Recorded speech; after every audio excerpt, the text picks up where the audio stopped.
Assalamualaikum warahmatullahi wabarakatuh. Hari ini kita akan mempelajari tentang proses dan triad. Jadi proses-proses atau disebut dengan proses berisi instruksi dan data.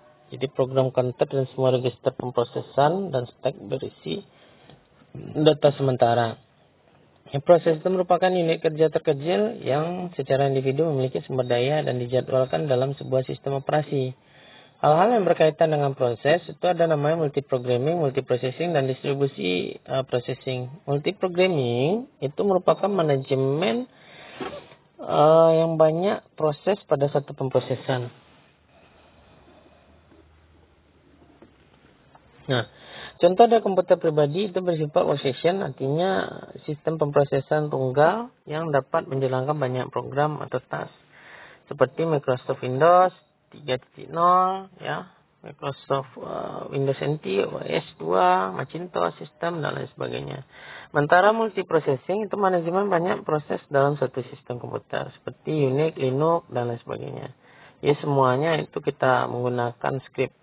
Kemudian untuk distribusi processing itu manajemen banyak proses yang dieksekusi di banyak sistem komputer yang tersebar. Nah, kebutuhan utama pengendali proses itu saling melanjutkan mengikuti kebijaksanaan tertentu. Jadi sistem operasi itu harus mengalokasikan sumber daya proses mengikuti kebijaksanaan yang diambil menghindari untuk deadlock. Nah, diagram step proses itu ada seperti ini ya. Pernah juga kita sampaikan bahwa ada terdiri dari submit, ready, timeout, dispatch, running, block, dan completion, event occurs, dan event await. Kemarin sudah kita sampaikan juga kan. Kemudian ada nama PCB juga sudah kita sampaikan. Ini mungkin prinsipnya adalah mengulang-ulang saja.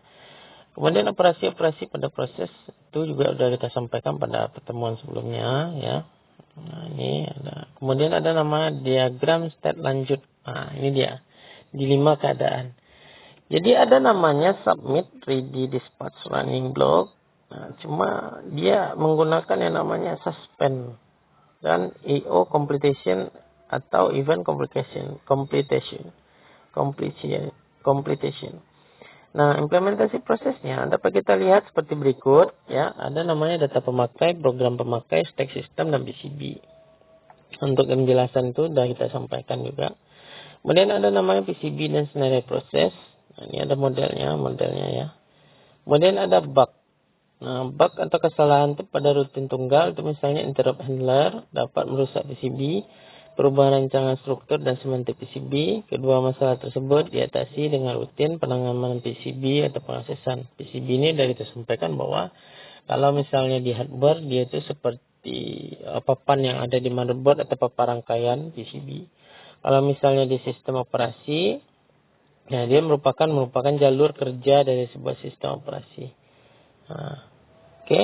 Nah, untuk pertemuan selanjutnya kita nanti akan masuk ke metode-metode yang kita gunakan dalam melakukan proses pencarian dalam sebuah sistem operasi. Assalamualaikum warahmatullahi wabarakatuh.